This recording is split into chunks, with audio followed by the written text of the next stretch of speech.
दोस्तों, अगर आपको भी नहीं पता है कि बैक स्पेस, एंटर और डिलीट इन तीनों में क्या अंतर है और इनका कब और कैसे उपयोग किया जाता है, तो आप बिल्कुल सही वीडियो पर आए हैं। इस वीडियो में हम बैक स्पेस, एंटर और डिलीट इन तीनों कीज का कब और कैसे उपयोग किया जाता है, इस वीडियो में इसी को जानेंगे। तो वीडियो को फुल वॉच जरूर कीजिए, स्किप बिल्कुल भी नहीं कीजिए, जिससे कि आप इन तीनों कीज के बारे में प्रॉपर तरीके से जान सकें। तो बिना देर किए चलिए वीडियो को शुरू करते हैं। हम सबसे पहले अपने स्क्रीन पर चलते हैं। तो सबसे पहले हम जानेंगे बैक स्पेस कीज के बारे में। ठीक है, तो आप यहाँ पर देखेंगे बैक स्पेस कीज। इस कीज से स्क्रीन पर लिखा अक्षर कर्सर के बाईं ओर से मिट जाता है। यानी कि जो हमारा कर्सर होता है उसके आगे जो वर्ड लिखा होता है, अक्षर लिखा होता है, वो मिट जाता है बैक स्पेस कीज दबाने से। तो आपको हम स्क्रीन पर दिखा रहे हैं किस तरह से प्रैक्टिकली कैसे ये उपयोग किया जाता है। ठीक है, तो आप देख सकते हो। अब आप यहाँ पे स्क्रीन पर देख सकते हो, जैसे मान लो हमारा ये यहाँ पे कर्सर है, ये डिमडिमाता हुआ ये जो हमारा कर्सर है, आप यहाँ पे देखेंगे अगर हम इस समय बैक स्पेस कीज को प्रेस करेंगे, दबाएंगे, तो आप देखेंगे अभी क्या होता है। ठीक है, तो आप देखिए हम अभी बैक स्पेस कीज को दबा रहे हैं, प्रेस कर रहे हैं। ठीक है, तो आप देख रहे हो हमारा जो ये कर्सर है, इसके आगे जितने भी वर्ड हैं ये हटते जा रहे हैं। ठीक है, तो बैक स्पेस कीज का यही कार्य है। कर्सर के ये जो डिमडिमा रहा है इसे हम कर्सर बोलते हैं। ठीक है, कर्सर के आगे जो वर्ड है, अक्षर है, इसी को हटाना बैक स्पेस कीज का यही कार्य है। ठीक है, इतना क्लियर है।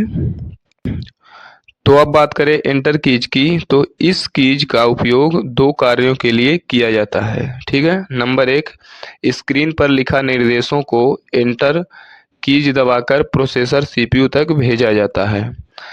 यानी कि जो हम वर्ड लिखते हैं या फिर जो भी कार्य हम करते हैं उसको सीपीयू तक भेजने के लिए उपयोग किया जाता है। ठीक है, जैसे मान लो हम क्रोम ब्राउज़र पर आकर यहाँ पर सर्च करते हैं चैट जीपीटी। ठीक है, यहाँ पर हम लिखते हैं चैट जीपीटी। ठीक है, हमने यहाँ पर लिख दिया। अब इस समय अगर हम एंटर कीज को प्रेस करेंगे तो ये सर्च हो जाएगा, यानी कि हमारा जो ये लिखा वर्ड है ये प्रोसेसर सीपीयू तक भेजा जाएगा। ठीक है, तो अभी आप देखेंगे इस समय हम सिर्फ एंटर कीज को ही प्रेस करेंगे तो ये आगे का कार्य अपने आप हो जाएगा। ठीक है, आप देखेंगे हम एंटर कीज को प्रेस करने जा रहे हैं।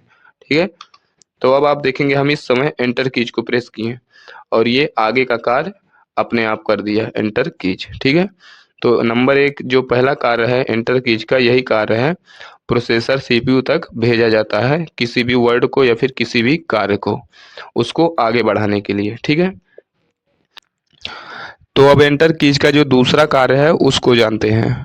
तो आप यहाँ पर देखेंगे जो दूसरा कार्य है उसको हमने साफ साफ लिखा है, अक्षर टाइप करने के बाद एंटर कीज दबाने से कर्सर नई लाइन पर पहुंच जाता है। यानी कि जब हम किसी भी वर्ड को टाइप करते हैं, अक्षर को लिखते हैं, उसके बाद हम जब एंटर टाइप करते हैं, एंटर कीज को दबाते हैं, उस समय हमारा जो कर्सर होता है वो नई लाइन पर पहुंच जाता है। जैसे आप देख सकते हो यहाँ पर हम कुछ वर्ड को लिख रहे हैं, इस तरह से आप भी लिखते होंगे कुछ वर्ड को। हम वर्ड को लिखने के बाद अगर हम एंटर को प्रेस करेंगे, एंटर कीज को दबाएंगे, तो हमारा जो कर्सर है वो नई लाइन पर पहुंच जाएगा। जैसे आप देख सकते हो हम कुछ वर्ड को यहाँ पर लिख लिए हैं। अब इतना लिखने के बाद आप देखेंगे इस समय हम एंटर कीज को प्रेस करने जा रहे हैं। ठीक है, एंटर कीज को जैसे हम प्रेस करेंगे तो यहाँ से हमारी जो लाइन है वो नई लाइन पर शुरू हो जाएगी। आप यहाँ पर देख सकते हो हम फिर से नई लाइन से लिखने के लिए तैयार हैं। ठीक है, और एंटर कीज को अगर हम दबाते जाएंगे तो हमारा जो लिखने का जगह है वो बढ़ता जाएगा, यानी कि एक दो तीन इसी तरह से और भी लाइन बढ़ती जाएगी। ठीक है, तो एंटर कीज का यही कार्य है। जैसे कि आप यहाँ पर देख सकते हो कुछ वर्ड को हम लिखे, इसके बाद लिखने के बाद हम फिर से अगर एंटर को यहाँ पर प्रेस करेंगे तो हमारा जो कर्सर है वो अगली लाइन पर चली जाएगी। आप यहाँ पर देख सकते हो। तो अब जानते हैं डिलीट कीज का क्या कार्य है और इसका उपयोग कैसे किया जाता है। तो आप यहाँ पर देखेंगे डिलीट कीज। इस कीज से स्क्रीन पर लिखा अक्षर कर्सर के दाईं ओर से मिट जाता है। यानी कि कर्सर के पीछे से मिटता है इसमें। बैक स्पेस में कर्सर के आगे से मिटता है वर्ड और डिलीट कीज में कर्सर के पीछे से मिटता है।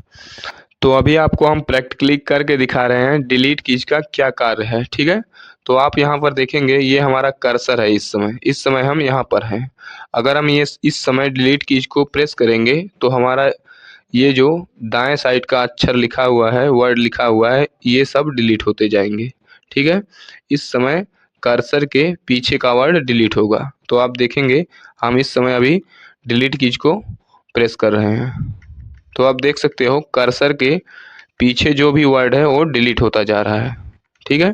तो डिलीट कीज का यही कार्य है। और बैक स्पेस कीज का कार्य हमने आपको बताया, कर्सर के आगे का वर्ड डिलीट होता है, यानी कि बाएं साइड का ये कर्सर है, इसके इधर का वर्ड, ये सब वर्ड, ये जो लिखा हुआ है ये सब डिलीट होगा, ठीक है।